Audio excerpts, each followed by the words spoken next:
एक दर्जी जो दिन में कपड़े सिलता और रात होते ही खूनी शिकारी बन जाता।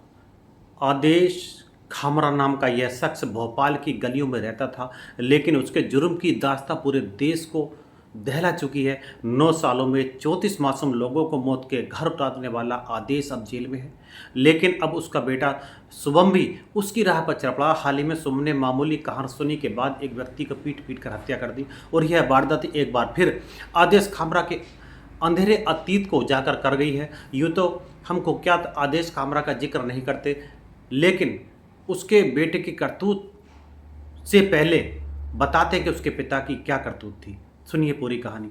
नमस्कार, आप देख रहे हैं समर इंडिया और मैं हूं आपके साथ अमन कुमार सिद्धू। अगर आप हमारे चैनल पर नए तो कृपया सब्सक्राइब कर दें। आदेश कामरा उत्तर प्रदेश के सुल्तानपुर जिले का रहने वाला था, लेकिन उसका परिवार अब मध्य प्रदेश के मंडीदीप इलाके में रहता है। वो दिन में वह दर्जी का काम करता था, और लेकिन रात होते ही वह ट्रक चालकों और क्लीनरों को निशाना बनाने लगता था।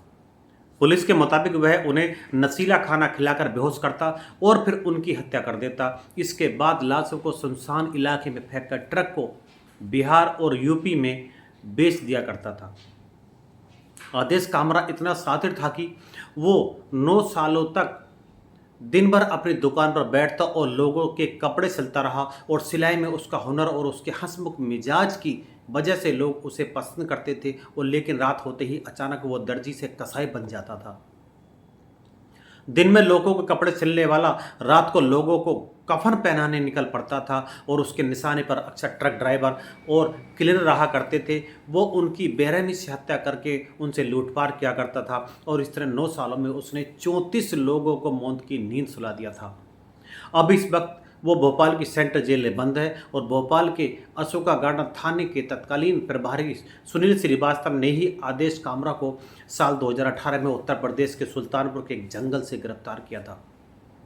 पुलिस की गिरफ्त में आने के बाद भी उसके अंदर जरा भी खौफ नहीं था। वो बड़े आराम से रहता था। पूछताछ के दौरान पहले वो तंबाकू खाता था, फिर पुलिस को अपना जवाब देता था जो पुलिस उससे मालूम करती थी।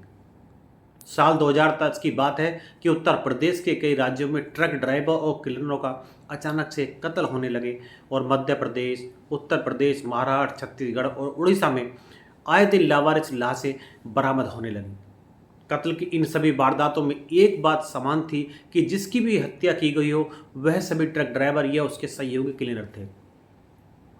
कत्ल पर कत्ल हुए जा रहे थे और पुलिस के हाथ खाली थे। चूंकि ज़्यादातर हाईवे पर सीसीटीवी कैमरे नहीं लगे होते हैं, इसलिए पुलिस को कातिल का सुराग भी नहीं मिल पा रहा था, और इस तरह से 8 वर्षों तक कत्ल का सिलसिला जारी रहा और पुलिस खाली हाथ एक राज्य से दूसरे राज्य भटकती रही, लेकिन कहीं भी उस दरिंदे खूंखार सीरियल किलर का सुराग तक नहीं मिला था। और इसी बीच भोपाल के नज़दीक बिलखरिया इलाके में एक ट्रक ड्राइवर की लाश मिली, और इस बार लाश के साथ साथ पुलिस को कातिल का सुराग भी मिल गया, और मौके वारदात से पुलिस ने एक संदिग्ध को गिरफ्तार किया था।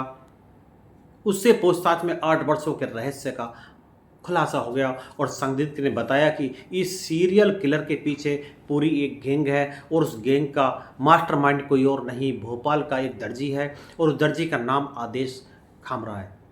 उसकी भोपाल के बाहरी इलाके में एक छोटी सी टेलर की दुकान थी, और वहाँ दिन में वो सिलाई मशीन का कपड़े सिलता, और उसका स्वभाव ऐसा था कि कोई उस पर भरोसा ही नहीं कर सकता कि वह एक बेरहम अपराधी है जो रात के वक्त लोगों को कफन पहनाता है।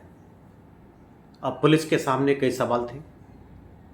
वो जानना चाहती थी कि एक दर्जी सीरियल किलर क्यों बन गया, क्यों वो सिर्फ ट्रक ड्राइवर और क्लीनर की ही जान लेता था, वो उन्हें किस तरह मारता था, और 8 साल तक कभी वो पुलिस की नज़र में क्यों नहीं आया। और पुलिस इन सवालों के जवाब पाने के लिए आदेश खामरा को गिरफ्तार कर पाती, इससे पहले वो अपने गृह नगर उत्तर प्रदेश के सुल्तानपुर भाग गया।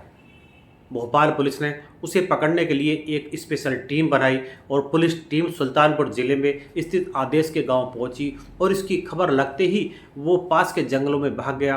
काफ़ी मशक्क़त के बाद एसपी ने उस दरिंदे को जंगल से दबोच लिया। पुलिस टीम आदेश खामरा को लेकर भोपाल आई और यह उसने पूछताछ के दौरान जब खुलासे करने शुरू किए तो हर कोई सन रह गया। एक दो नहीं, उसने 33 कत्ल के गुनाह कबूल किए और सिलसिलेवार तरीके से हर किसी की कहानी सुनाई और उसे हर वारदात के बारे में तारीख सहित याद था। उसने पुलिस को बताया कि लोगों की हत्या करके उनको मुक्ति दिया करता था। उसकी सोच थी कि ट्रक ड्राइवर और क्लीनर की ज़िंदगी बड़ी तकलीफदेह होती है, उन्हें उस तकलीफ से निजात दिलाने के लिए वो उनका कत्ल कर देता था। इस तरह वो दर्जी कत्ल कहानी सुनाता रहा और पुलिस हैरान परेशान कहानी सुनती रही और तभी यही सोच रहे थे कि क्या कोई किसी को मोक्ष दिलाने के लिए कत्ल कर सकता है। सीरियल किलर आदेश खामरा अपने मुंह बोले चाचा को गुरु मानता था।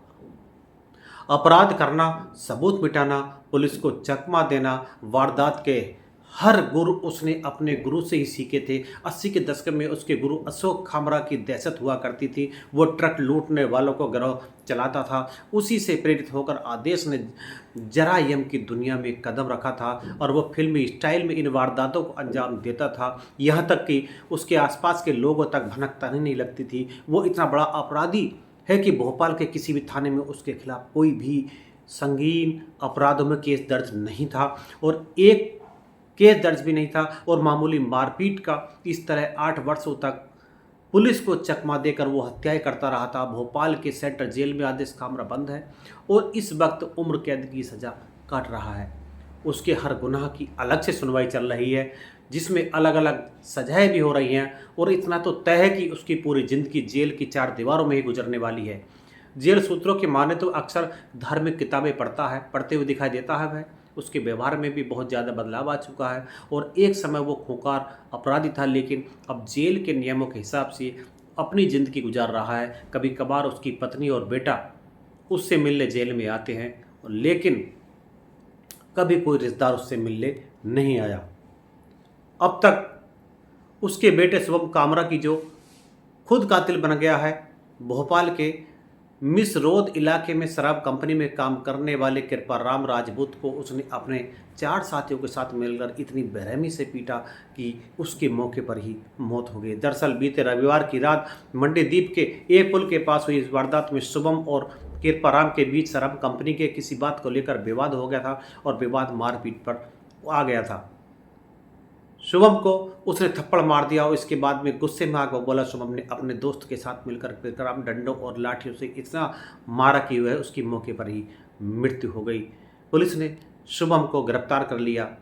शुभम भी अपने बाप के नक्शे कदम पर चल रहा है। साहब आसपास के लोग सभी ये कह रहे हैं कि यह भी अपने बाप से कम नहीं होगा। जिस तरह इसका बाप रात में खूंखार बनता था, यह तो दिन में ही लोगों का कत्ल करने लगा है।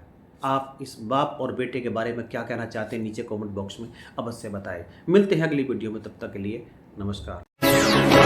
भारतीय स्वाभिमान और शौर्य का उद्घोष, राजनीतिक मुद्दों से लेकर जनता के हितों की बात अब होगी नई उम्मीद के साथ। बदलते नए भारत की सोच, समर इंडिया, यही तो